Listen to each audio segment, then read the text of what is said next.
এখনকার সময় অনেক ছেলেদের বা মেয়েদের ফেসবুক স্ট্যাটাস ফলো করলে বোঝা যায় যে তারা কোন গ্রাম থেকে, কোন শহর থেকে, কোন পাড়া থেকে বিলং করছে। আর সেই পাড়া থেকে, যে পাড়াতে তারা থাকে, সেখানকার দেখি স্ট্যাটাস লাগিয়ে দেয় যে আই লাভ, মানে তোমার যে গ্রামের নাম সেটা।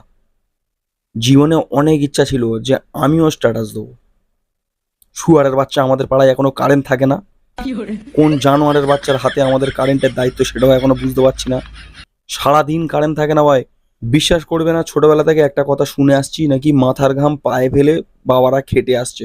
কথাটা সত্যি। তবে আজকের বাড়ি আছি কাজ বাজ বন্ধ করে, সত্যি সত্যি দেখি না কারেন্ট নেই বলে ঘাম হচ্ছে, মাথা থেকে ঘাম পায়ের সামনে পড়ছে। তারপর মাকে বলবো ভাবছিলাম, দেখো মা, আজকে আমিও মাথার ঘাম পায়ে ফেললাম। তারপর ভাবলাম যে বললে যদি কোনো জুতোর বাড়ি মারে, যে তো গরমে ঘাম পড়ছে, খেটে ফেলছি না।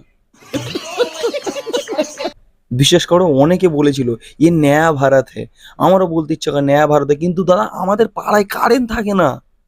কেন থাকে না, কি কারণে থাকে না বলতে পারো? আজকের ভাবছিলাম লোকগুলো যারা সারাতে এসেছিল কারেন্টের, ধরে একটু পিটি। তার ভাবলাম না, বড় হয়েছি, পেটাপিটি এখন করে লাভ নেই। কিন্তু কারেন্ট থাকে না ভাই, বাড়িতে লোক কুটুম্ব আসতে চায় না, হুটহাট পাড়ায় ছেলেদের বিয়ে হচ্ছে না। তার কারণ কি জানো তো? কারেন্ট থাকে না। কি বলবো ভাই, বিশ্বাস করবে না, অনেক ভাগ্যক্রমে একটা ছেলের দেখাশোনা ঠিক হয়েছে আমাদের গ্রামে। তো হঠাৎ করে কালকের পাকা দেখা ছিল, কথার মাঝখানে হঠাৎ করে যখন কথাবার্তা ফাইনাল হচ্ছে, সেই সময় লোডশেডিং। বললো আপনাদের এখানে কি সবসময় এরকম হয়? দুর্ভাগ্যবশত পাশ থেকে একটা বাচ্চা ছেলে বলে পড়েছে হ্যাঁ। अभी मैं गाली नहीं दे सकता। বুঝতে পারছো ব্যাপারটা কোথায় গিয়ে দাঁড়ালো? তার আর বিয়ে হবে? তার উপর এই বলে পাকা দেখাটা ভেঙে গেল।